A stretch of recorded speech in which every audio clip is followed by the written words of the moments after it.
Telangana media point దగ్గర హరీష్ రావు మాట్లాడుతున్నారు. Live చూద్దాం. గ్యారంటీల అమలు విషయంలో ప్రజలకు ఒక స్పష్టత ఇవ్వలేకపోయినారు, నమ్మకం కూడా ఇవ్వలేకపోయినారు. ముఖ్యంగా గౌరవ కేసీఆర్ గారు రైతును రాజు చేసేందుకు కేసీఆర్ గారు ప్రభుత్వం కష్టపడితే కాంగ్రెస్ పార్టీ ఈ ప్రభుత్వం ప్రవేశపెట్టిన బడ్జెట్ అన్నదాతల్ని ఆగం చేసే విధంగా ఉన్నది. ఎన్నికల ప్రచారంలో రైతులకు కాంగ్రెస్ చెప్పిందేమో చాంతాడంత, బడ్జెట్లో ఇచ్చిందేమో చెంచాడంత. రైతు భరోసా ఇస్తామని చెప్పి ఇవాళ రైతులకు బడ్జెట్లో నామమాత్రపు కేటాయింపు ఇచ్చారు. అంకెలు మార్చి ఆంక్షలు పెట్టి అన్నం పెట్టే రైతన్న నోట్లో మట్టి కొట్టే విధంగా ఈ బడ్జెట్ ఉంది. రైతు బంధుకు రామ్ రామ్ పలికేటట్టు, రుణమాఫీకి మొండి చేయి చూపేటట్టు, పంటల బోనస్ బోగస్ అన్నట్లుగా ఈరోజు బడ్జెట్లో కేటాయింపులు ఉన్నాయి. ఎందుకు ఈ మాట అంటున్నామంటే ఆర్థిక మంత్రి గారు స్వయంగా బడ్జెట్ చదివేటప్పుడు ఏమన్నారంటే వ్యవసాయ రంగానికి ఈ బడ్జెట్లో 19,746 కోట్లు పెట్టినామన్నారు. ఈ 19,746 కోట్లలో ఎస్టాబ్లిష్మెంట్ ఉంటుంది కదా, జీతాలు, ఎస్టాబ్లిష్మెంటే ఓ 3,000 కోట్లు పోతుంది. ఇక మిగిలేదంత ఓ 16,000 కోట్లు. మరి 16,000 కోట్లలో రైతు భరోసా ఎట్లొస్తుంది, రుణమాఫీ ఎట్లా చేస్తారు, రైతు బీమాకు నిధులు ఎక్కడివి, బోనస్ ఎట్లా అమలు చేస్తారు, మరి అదేవిధంగా పంటల బీమా ఎట్లా చేస్తారు, ఫామ్ మెకనైజేషన్కు నిధులు ఎక్కడివి అంటే మొత్తంగా ఈ రైతులకు మొండి చేయి చూపించింది కాంగ్రెస్ పార్టీ. అంటే ఈ హస్తం కాస్త మొండి చేయి అయిపోయింది రైతుల విషయం వచ్చేసరికి. ఇలా రైతు భరోసా రాష్ట్రంలో 1,50,00,000 ఎకరాల భూమి ఉన్నది. మీరు చెప్పిన ప్రకారంగా ఎకరానికి 15,000 రూపాయలు ఇవ్వాలంటే రైతు భరోసాకే 22,500 కోట్లు కావాలి. రుణమాఫీ ఆ రోజు మీరేం చెప్పారు, డిసెంబర్ 9వ తేదీననే 2 లక్షల రూపాయలు రుణమాఫీ చేస్తామని రైతులకు నమ్మించే ప్రయత్నం చేసినారు. డిసెంబర్ 9 బాయ్, జనవరి 9 బాయ్, ఫిబ్రవరి 9 కూడా బాయ్. మరి ఏది రుణమాఫీ? పోనీ బడ్జెట్లోనైనా ఏమైనా పెడతారేమో, రుణమాఫీ గురించి ఇలా ప్రకటన వస్తుందేమో అని ఎంతో ఆశగా ఎదురు చూసిన రైతులకు తీవ్రమైన నిరాశ మిగిల్చింది బడ్జెట్. ఇలా 2 లక్షల రూపాయల రుణమాఫీకి 40,000 కోట్ల రూపాయలు అవసరం. కానీ బడ్జెట్లో 4 రూపాయలు కూడా రుణమాఫీకి కేటాయించలేదంటే ఇలా రుణమాఫీకి మొండి చేయి చూపింది ఈ కాంగ్రెస్ పార్టీ. రైతు బీమా, మరి గతంలో మేము రాష్ట్రంలో రైతులందరికీ రైతు బీమా చేశాం. మీరు కౌలు రైతులకు కూడా రైతు బీమా చేస్తామన్నారు. మరి దాదాపు 2,000 కోట్ల రూపాయలు రైతు బీమాకు కావాలి. అదేవిధంగా బోనస్ ఒక వడ్లకే కాదు, మీరేం చెప్పినారు మీ మేనిఫెస్టోలో స్పష్టంగా చెప్పినారు. ఇందులో వడ్లకు, మక్కలకు, కందికి, సోయాకు, జొన్నకు ఈ పంటలన్నిటికీ మీరు కనీస మద్దతు ధరను ప్రకటించారు.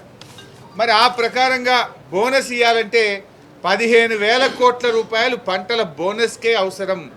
అంటే బోనస్ను బోగస్ చేసిండ్రు మీరు కాంగ్రెస్ పార్టీ. ఉద్యానవన పంటలు, హార్టికల్చర్ కానీ, డ్రిప్ ఇరిగేషన్ కానీ, స్ప్రింక్లర్ సెట్లు కానీ, ఫామ్ మెకనైజేషన్ కానీ ఇవన్నీ కావాలంటే దాదాపు 82,000 కోట్ల రూపాయలు కావాలి. కానీ బడ్జెట్లో పెట్టింది ఎంత? 19,746. అందులో ఎస్టాబ్లిష్మెంట్ పోతే ఉండేది ఎంత? 16,000 కోట్లు. అవసరం 82,000 కోట్లు, బడ్జెట్లో పొందుపరిచింది 16,000 కోట్లు. అంటే రైతులను ఇలా కాంగ్రెస్ పార్టీ మోసం చేసింది, దగా చేసింది కాంగ్రెస్ పార్టీ. తప్పకుండా కాంగ్రెస్ పార్టీ రేపు రైతుల ఆగ్రహానికి గురిగాక తప్పదు. ఎందుకంటే మీరు నమ్మబలికినారు, వడ్లు అమ్ముకోకండి, మేము రాగానే బోనస్ ఇస్తాం, అప్పులు పోయి తొందరగా తెచ్చుకోండి, 2 లక్షల రుణమాఫీ డిసెంబర్ 9నే చేస్తాం, రైతులకు 24 గంటల ఉచిత కరెంట్ ఇస్తాం అని ఎన్నో విషయాలు మీరు చెప్పారు. ఈ రాష్ట్రంలో ఇలా బడ్జెట్ బుక్లో కూడా ఇలా బాధ కలిగేది ఏంటంటే వీళ్ళు ఎన్నికల ప్రచారంలో అబద్ధాలు చెప్పారు, నిండు అసెంబ్లీలో కూడా అబద్ధాలు చెప్తున్నారు. ప్రజాపాలన విషయంలో అబద్ధం, 24 గంటల కరెంట్ ఇస్తుందనడం అబద్ధం. రాష్ట్రంలో ఎక్కడైనా రైతులకు 24 గంటల కరెంట్ వస్తుందా? I am challenging this government. ఏ సబ్స్టేషన్కి పోదామో చెప్పండి, లాగ్ బుక్కులు చూద్దాం. మంత్రి గారు వస్తారా, ఉప ముఖ్యమంత్రి గారు వస్తారా, ముఖ్యమంత్రి గారు వస్తారా, రండి. ఎక్కడ కూడా 14-15 గంటలకు మించి కరెంటు రావడం లేదు. కానీ బడ్జెట్ ప్రసంగంలో మేము 24 గంటల కరెంట్ ఇస్తున్నామని చెప్పి చాలా గొప్పగా చెప్పుకునేటువంటి ఒక అబద్ధాన్ని చాలా గొప్పగా చెప్పే ప్రయత్నం చేశారు. అయినా కరెంటు విషయంలో ఇవాళ భట్టి గారి ప్రసంగంలో ఒక మిలీనియం జోక్ వచ్చింది. ఏంటంటే గతంలో మా కాంగ్రెస్ పాలనలో మేము ప్రజలకు రైతులకు ఉచిత కరెంట్ ఇచ్చాం, మా పాలనలో రైతులు చాలా ఆనందంగా ఉన్నారట.